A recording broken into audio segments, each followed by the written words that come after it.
ladies, and welcome to day 19 of Litmas. Today we are going to be talking about some upcoming releases in 2022.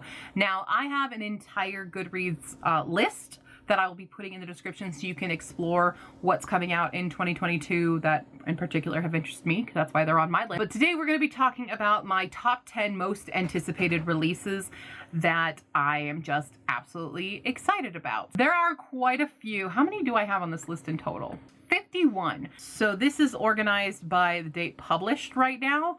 And currently, like, these guys up here only have 2022. We're not exactly sure, but definitely on that list is Heartstopper Volume 5 by Alice Oseman. So we don't have any knowledge of what's going on with Nick and Charlie in this one. All I know is it's more Heartstopper, and Heartstopper is amazing and everybody should be reading it. But it doesn't have an official date. It just says 2022. So we have a bunch more that we're going to scroll through so you guys can kind of see. But the next one that we have is When You Get the Chance by Emma Lord. So this one is the next Emma Lord book, which I really enjoy her contemporaries. So we have Nothing Will Get in the Way of Millie Price's Dreams to Become a Broadway Star. Not her lovable but super introverted dad, who after raising Millie alone doesn't want to watch her leave home to pursue her dream. Not her pesky and ongoing drama club rival Oliver, who is the very definition of simmering romantic tension. And not the Millie moods, the feelings of intense emotion that threaten to overwhelm, always at maddeningly inconvenient times. Millie needs an ally. And when a left-open browser brings Millie to her dad's embarrassingly moody live journal from 2003, Millie knows just what to do. She's going to find her mom. There's Steph, a still aspiring stage actress and receptionist at a talent agency. There's Farah, ethereal dance teacher who clearly doesn't have the two left feet Millie has. And Beth, the chipper and sweet stage enthusiast who with an equally exuberant 15-year-old daughter. A possible sister? This is getting out of hand. But how can you find a new part of your life and expect it to fit into your old one without leaving any marks?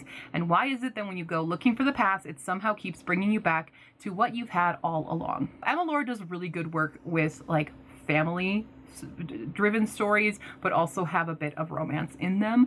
And especially with this one, like, I was an aspiring Broadway star for a long time, so this speaks to me on a personal level. But this baby comes out on January 4th, so right at the start of the new year, and I'm very excited to read it. All right, we're gonna skip over a couple, but we're going to Daughter of the Moon Goddess by Su Lin Tan. Debut fantasy inspired by the legend of Chang'e, I don't know if I said that right, the Chinese moon goddess, in which a young woman's quest to free her mother pits her against the most powerful immortal in the realm. Growing up on the moon, Xingyin is accustomed to solitude, unaware that she is being hidden from the feared celestial emperor who exiled her mother for stealing his elixir of immortality.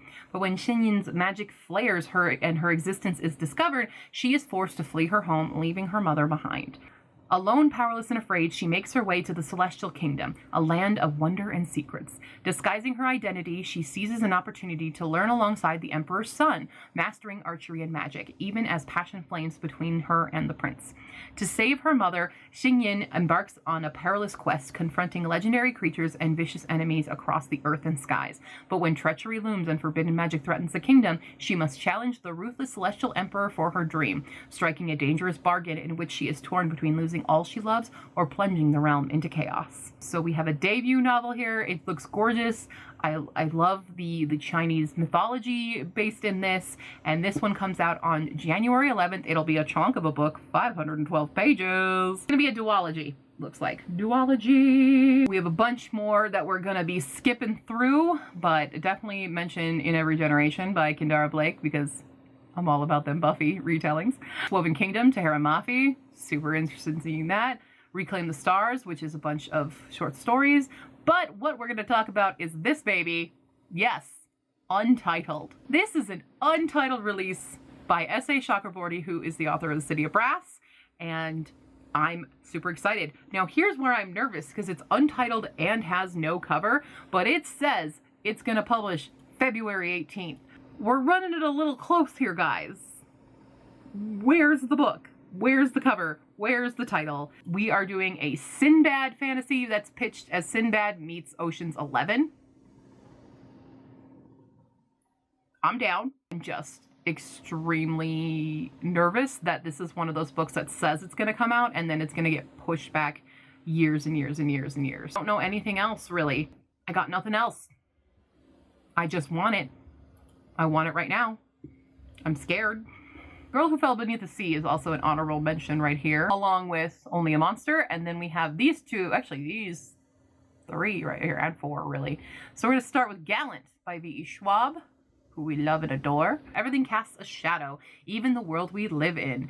And as with every shadow, there is a place where it must touch, a seam where the shadow meets its source. This is pitched as The Secret Garden meets Crimson Peak. It's a standalone as well. Olivia Pryor has grown up in Maryland School for Girls, and all she has of her past is her mother's journal, which seems to unravel into madness. Then a letter invites Olivia to come home to Gallant. Yet, when Olivia arrives, no one is expecting her. But Olivia is not about to leave the first place that feels like home. It doesn't matter if her cousin Matthew is hostile or if she sees half-formed ghouls haunting the hallways. Olivia knows that Gallant is hiding secrets, and she is determined to uncover them. When she crosses a ruined wall at just the right moment, Olivia finds herself in a place that is Gallant, but not. The manor is crumbling, the ghouls are solid, and a mysterious figure rules over all. Now Olivia sees what has unraveled generations of her family and where her father may have come from. Olivia has always wanted to belong somewhere, but will she take her place as a Pryor, protecting our world against the master of the house, or will she take her place beside him? I'm ready. I'm so excited for this book. Next up, we have All My Rage by Saba Tahir. Saba Tahir's new book. So Saba Tahir wrote Ember in the Ashes, which is very famous and popular, but this is her new one called All My Rage. And this is not a fantasy. This is much more contemporary and much more hard-hitting, that speaks to Saba Tahir's own experiences, I guess. But we have Lahore, Pakistan, then, and we have a now. So Misbah is a dreamer and storyteller, newly married to Tawfiq in an arranged match. After their young life is shaken by tragedy, they come to the United States and open the Clouds Rest Inn motel, hoping for a new start. Juniper, California now. Salahuddin and Noor are more than best friends. They are family. Growing up as outcasts in the small desert town of Juniper, California, they understand each other the way no one else does, until the fight, which destroys their bond with the swift fury of a star exploding. Now Sal scrambles to run the family motel as his mother Misbah's health fails, and his grieving father loses himself to alcoholism. Noor, meanwhile, walks a harrowing tightrope, working at her wrathful uncle's liquor store while hiding the fact that she's applying to college so she can escape him and Juniper forever. When Sal's attempts to save the motel spiral out of control, he and Noor must ask themselves what friendship is worth and what it takes to defeat the monsters in their past and the ones in their midst. This is going to be a much more hard-hitting one. Also, this releases on March 1st. Did I tell you when Gallant released?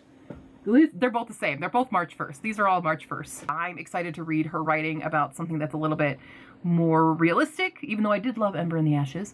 I'm just excited because she was talking about it, I think, on her Instagram or something, where she grew up. That's right. She grew up in California's Mojave Desert at her family's 18-room motel. So this is much more of a true own voices story, and I'm very excited about it. Oh, I'm very excited about this one. This was the first book I think I put on this list.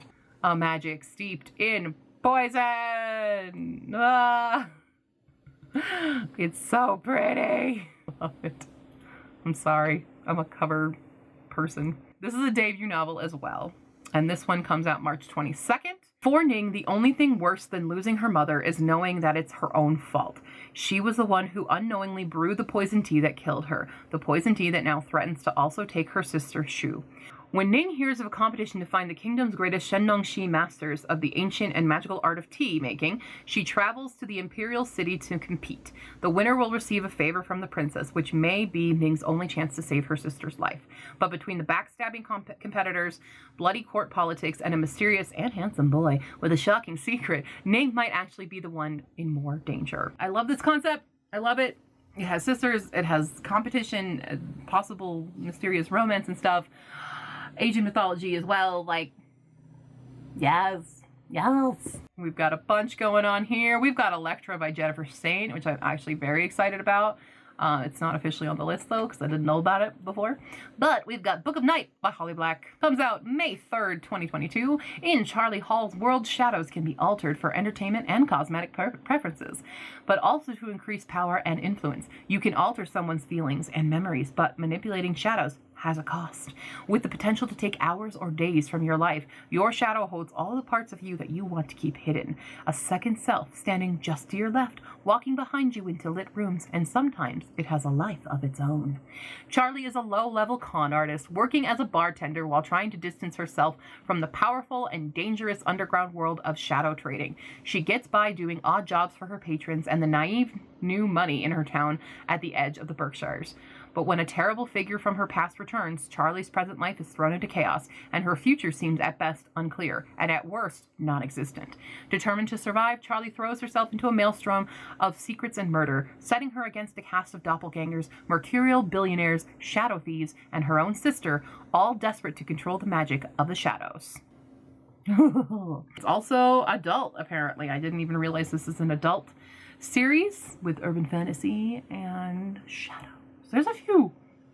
Shadows is a theme right now, I think. Next one is Casey McQuiston coming out with a new book called I Kissed Shara Wheeler. Chloe Green is so close to winning after her mom's moved her from SoCal to Alabama for high school. Oof, that's rough.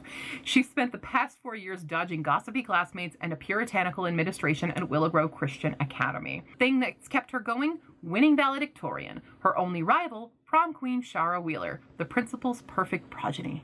But a month before graduation, Shara kisses Chloe and vanishes.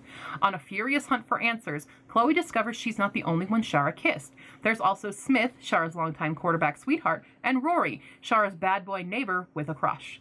The three have nothing in common except Shara and the annoyingly cryptic notes she left behind, but together they must untangle Shara's trail of clues and find her. It'll be worth it if Chloe can drag Shara back before graduation to beat her fair and square. Thrown into an unlikely alliance chasing a ghost through parties, break-ins, puzzles, and secrets revealed on monogram stationery, Chloe starts to suspect there might be more to this small town than she thought, and maybe, probably not, but maybe more to Shara too. I'm still confused as to where this is going, and what's gonna happen with this. It's more mystery than anything, which is again a little bit different from what we've read before. But Red, White, and Royal Blue and One Last Stop are also very different books, so I'm excited for this. This seems very interesting. I'm not a fan of the cover, though. I'll say it deviates from the style of Red, White, and Royal Blue and One Last Stop. They have a very similar cover style. This one deviates from that, and I'm not as big a fan. I will say that. Yeah. Down to the last two books. Although I will honorably mention as well Maggie Stiefvater's Bravely. Look at it. It's Bravely. It's brave. It's a continuation of Merida's story, and I'm all about it. It's books that I discovered after making my top 10 list. We're going to go to Babel, or The Necessity of Violence and Arcane History of the Oxford Translations Revolutions. But this is 1828. Robin Swift, orphaned by cholera in Canton, is brought to London by the mysterious Professor Lovell, where there he trains for years in Latin, Ancient Greek, and Chinese, all in preparation for the day he'll enroll in Oxford University's prestigious Royal Institution of Translation, also known as Babel, or Babel. I'm not actually sure how to pronounce it, but I remember reading in Hitchhiker's Guide to the Galaxy, it's a Babel fish. But then there's Tower of Babel. What's the right way? Babel is the word's center of translation and, more importantly, of silverworking, the art of manifesting the meaning lost in translation through enchanted silver bars to magical effect. Silverworking has made the British Empire unparalleled in power, and Babel's research in foreign languages serves the Empire's quest to colonize everything it encounters. Oxford, the city of dreaming spires, is a fairy tale for Robin, a utopia dedicated to the pursuit of knowledge. But knowledge serves power, and for Robin, a Chinese boy raised in Britain, serving Babel inevitably means betraying his motherland. As his studies progress, Robin finds himself caught between Babel and the shadowy Hermes Society, an organization dedicated to sabotaging the silverworking that supports imperial expansion. When Britain pursues an unjust war with China over silver and opium, Robin must decide, can powerful institutions be changed from within, or does revolution always require violence? What is he willing to sacrifice to bring Babel down? This is an R.F. Kuang who wrote The Poppy War, which was everything. It was just gorgeous and intense and, Poppy War is amazing. So this comes out August 23rd, and I'm so excited for this book to come out. It's an R.F. Kuang. I'm determined to make R.F. Kuang an author, but I can't right now because I've only read one series by her because that's all she's written. But I'm so jealous of her writing. Oh wait, that was the last one. Because I already talked about Heartstopper. I was looking at my list. We can just do a little quick scroll through of what's coming out after all of that. There's Bubble. We've got Belladonna by Adeline Grace. And The Sunbearer Trials by Aiden Thomas.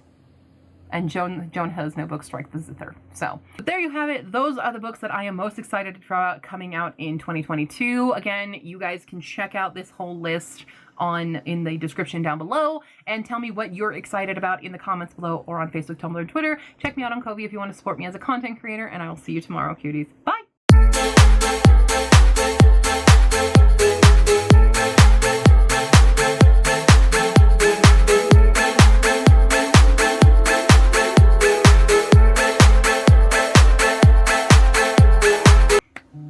Shush. Also another giveaway that's gonna be over by the time you see this video, but I've entered the win. Working at her wrathful uncle's between Babel and the shadowy Hermes Society.